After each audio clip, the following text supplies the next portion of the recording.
Today we'll be discussing World War I at home and abroad. I'm having to do this in 15-minute chunks because my computer can't handle anything bigger than that. So please go ahead and just follow along with the links. So last time we left off with Germany saying that they would have unrestricted submarine warfare. This was a new idea in warfare because before there had been protections made for civilians, children, women, etc. But now Germany was essentially saying it didn't matter. It did not matter at all, pretty much, what if civilians had to die. Instead, they would have unrestricted submarine warfare with their new souped-up submarines with the torpedoes, and they sunk the Lusitania off the coast of Ireland. Now, you're all probably thinking, aha, precipitating incident. Except it's not going to be.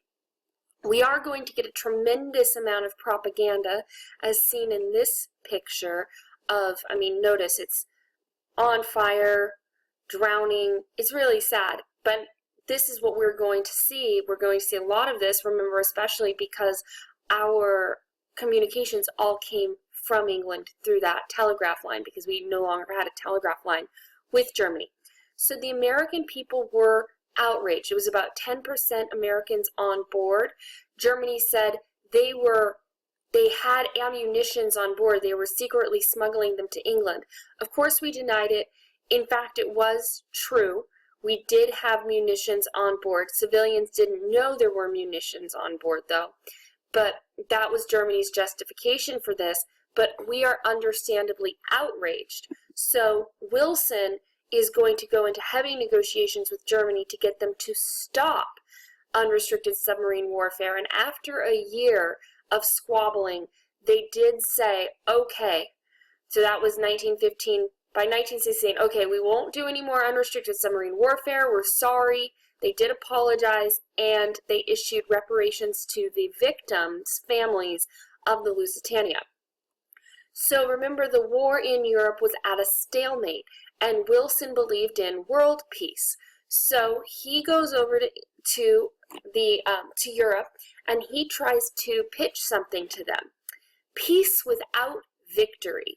He made a very compelling argument that this is a stalemate. You were equally matched. It is just going to end in more and more warfare, death, and destruction. Please stop. We could just call it a day, shake hands, go back to how things were. Peace without victory. Of course, this isn't going to fly because they'd been in it now. The Allies and the Central Powers had been in it for so long that nobody wanted to say that it was all for nothing. So Wilson goes home, and the fighting had been continuing, and it will continue. So the war is continuing on in Germany and in Europe, and essentially Germany is going to change its mind. So after we had the sinking of the Lusitania in 1915, Wilson has to calm the American people down and say, we're not going to war, it's not worth it. And then we get the reparations from Germany, okay, we're calm, and then Germany decides to resume unrestricted submarine warfare because they need those resources. They need to starve the Allies into submission. This is all part of this calculated risk on Germany's part. Yeah, we've kind of stepped in it with the United States, but we're going to try again.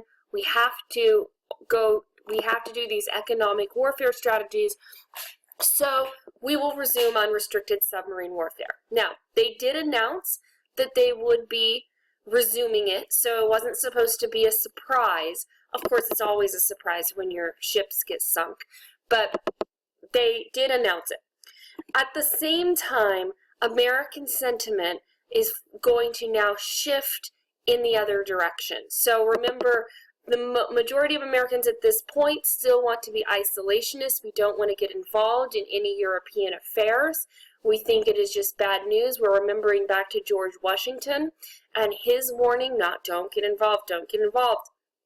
And then we have, remember, the makeup of the American people, where we have a third foreign born, and a lot of those groups, the Germans and the Irish, were for Central Powers. But public opinion is going to switch when the British actually intercepted the Zimmermann telegram, the famous Zimmermann telegram. And this was a note from Germany, from an ambassador, a German ambassador to the Mexican government, promising a return of former Mexican land if they sided with the Central Powers. Come on, get involved with World War I. You can get California back. How great would that be? So this is going to be intercepted. It will be given then to the United States government, and it will be splashed all over the news. This is infuriating to the American people. We couldn't believe it. And so this is where this ties back to what was going on, what we talked about last class. Sorry, I had a cat problem there. What we talked about last class with tensions between Mexico and the United States. So we had already gone down there and sort of been poking around where we shouldn't have been poking, and we're kind of aware of this. So now when we hear that Mexico is going to maybe ally with the Germans, this is going to make us mad. Now, Mexico realizes this is not a winning proposition, and they said no.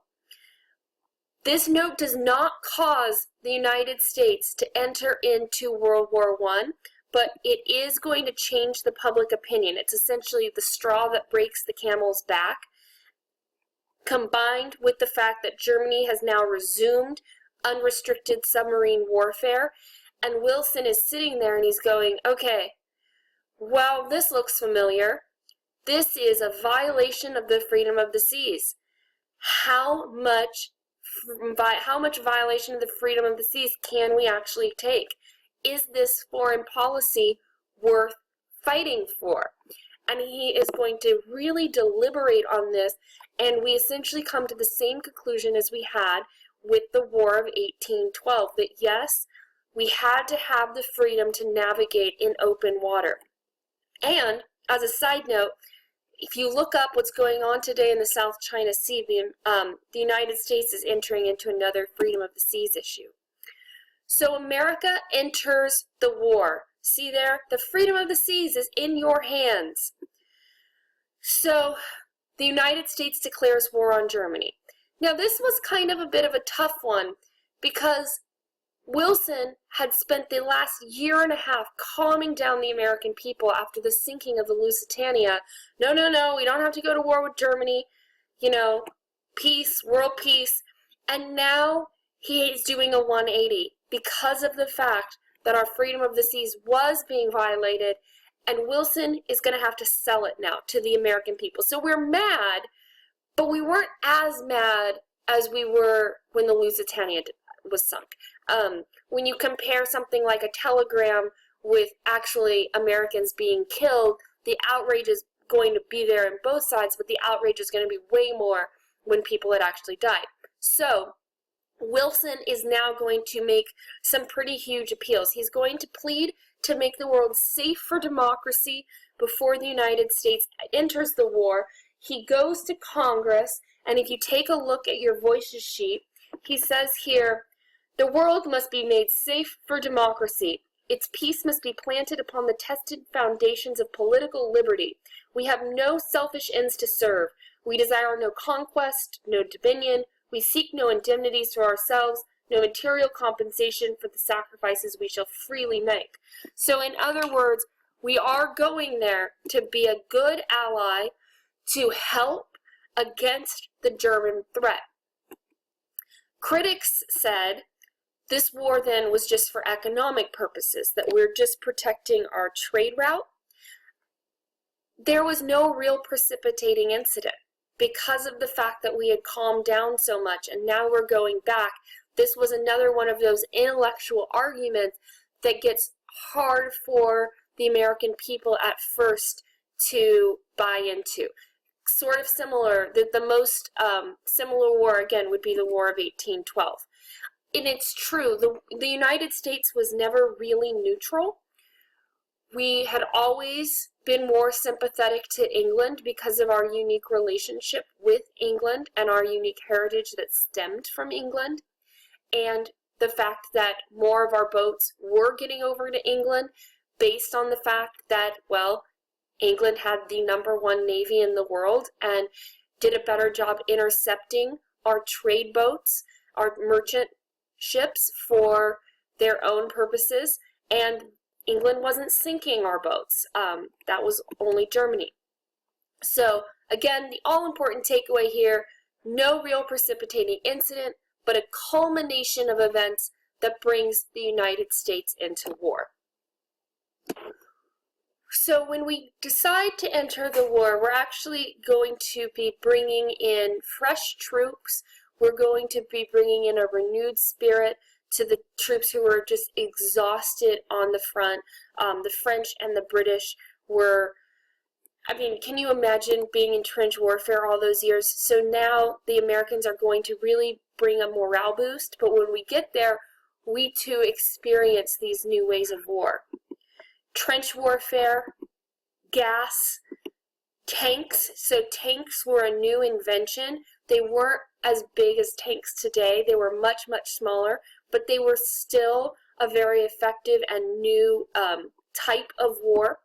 Machine guns. So this is now, instead of a single bullet, one at a time where you have to pull the trigger, you can actually just spray bullets out upon your enemy, which is going to make trench warfare all the more dangerous and deadly.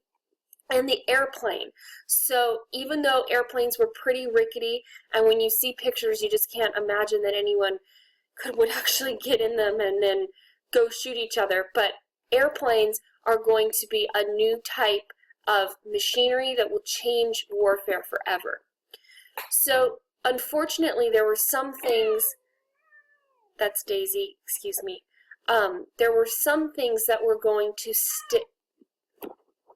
stay the same in terms of segregated units. So the 369th Regiment is going to be segregated full of African American troops. They end up being the most decorated unit in World War I. There was a real spirit that we're going to see in both World War I and World War II, where African Americans who are part of the military want to prove their worth and prove their allegiance to the United States. So this goes very similar to what Booker T. Washington had been talking about, like we have to prove ourselves in order to get our full rights. Eddie Rickenbacker, he was a World War I ace pilot. He is going to come out as one of our war heroes, our greatest American pilot of World War I. He's incredible. He shot down 26 German planes. If you could even survive one mission, you were incredible. He is going to survive. He puts in over 100 air hours. It's just incredible. And he actually shot down these planes again.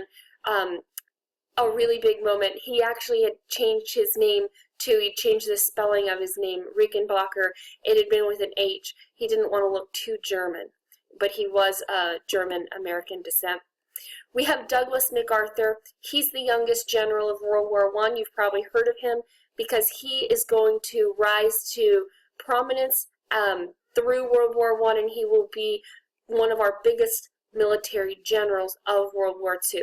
So a lot of the generals who are going to get experience in World War I, who are on the younger side, are going to re-emerge in World War II and lead the war effort there. Alvin York is another one of our great Americans from this time. He was considered the greatest soldier of World War I. In one battle, he single-handedly killed 20 Germans and captured 132 more. He'd run out of ammunition, and he's going to do it with a Bowie knife. He's pretty hardcore. So how do we get ready for this? Actually, we're going to switch now to link number 2.